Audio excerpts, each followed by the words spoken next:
Un homme trouve un billet de loto par terre. Il le gratte. Il gagne 10 000 euros. Il va au bar fêter ça. Il commande une coupe de champagne. Le barman. C'est 20 euros. L'homme. Gardez la monnaie. Il donne un billet de 100. Le barman. Vous êtes sûr? L'homme.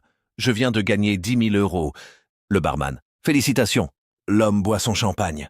Un inconnu à côté dit « Moi aussi, j'ai gagné, mais j'ai tout perdu. » L'homme. Comment? L'inconnu. J'ai misé sur un cheval qui s'appelait Vent de Malheur. Il est tombé. L'homme. Dommage.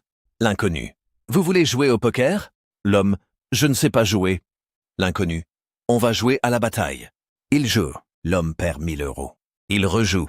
Il perd encore. Au bout d'1 heure, il a perdu ses 10 000 euros. Il reste avec 1 euro. Il retourne au bar. Un café, s'il vous plaît. Le barman. 1 euro. L'homme donne son dernier euro. Il boit le café. Il sort. Il pleut. Il n'a pas de parapluie. Il traverse la rue. Une voiture lui éclabousse. Il rentre chez lui trempé. Sa femme. Où est l'argent? L'homme. Je l'ai perdu. Sa femme. Tu es un incapable. Elle le quitte. Il se retrouve seul, pauvre, mouillé. Il se regarde dans le miroir. Il rit. Au moins, j'ai eu un café. Il décide de refaire sa vie. Il devient croupier dans un casino. Il voit des gens perdre des fortunes. Il se dit, j'aurais pu être eux. Il économise. Un jour, un client gagne 100 000 euros. Le client lui donne un billet de 10 000 en pourboire. L'homme. Je ne peux pas accepter. Le client. Pourquoi? L'homme. Parce que je sais ce que ça fait de tout perdre. Le client insiste.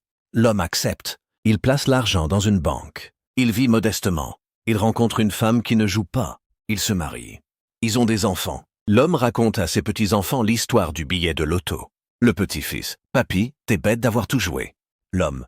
Oui, mais si je n'avais pas tout perdu, je n'aurais pas rencontré ta grand-mère. Le petit-fils. Tu aurais pu la rencontrer quand même. L'homme. Non, elle travaillait dans le bar où j'ai bu mon dernier café. C'était la serveuse. Le petit-fils. Ah, l'homme. Et elle m'a offert le café parce qu'elle me trouvait triste. La morale, parfois perdre, c'est gagner. Sauf que le café était dégueulasse. Un facteur, encore un, sonne à une porte. Personne ne répond. Il glisse un avis de passage. Le destinataire, un homme qui travaille de nuit, se réveille à midi. Il lit l'avis. Votre colis est disponible à la poste. Il va à la poste. On lui dit, le colis est reparti à l'entrepôt central. Il va à l'entrepôt.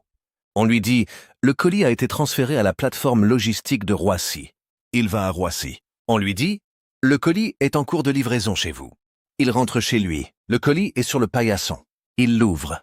Dedans, il y a une montre. Une montre qui indique l'heure qu'il était quand il a ouvert le colis. Il la met à son poignet. La montre avance de 5 minutes par heure. Il est en retard partout. Il perd son travail. Il devient chômeur. Il a tout le temps.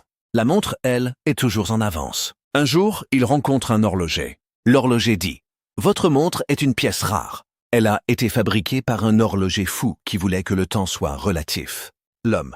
Elle me pourrit la vie. L'horloger. Je peux la régler, mais ça coûte 500 euros. L'homme n'a pas d'argent. Il vend sa montre sur eBay.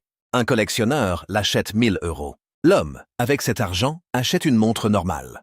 Il retrouve un travail. Il est heureux.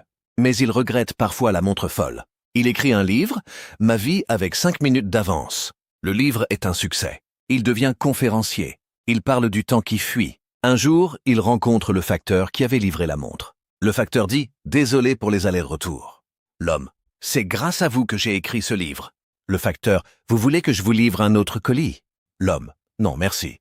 Ils deviennent amis. Le facteur lui livre son courrier tous les jours. Parfois, il y a des colis. L'homme les ouvre avec angoisse. Mais ce ne sont que des factures.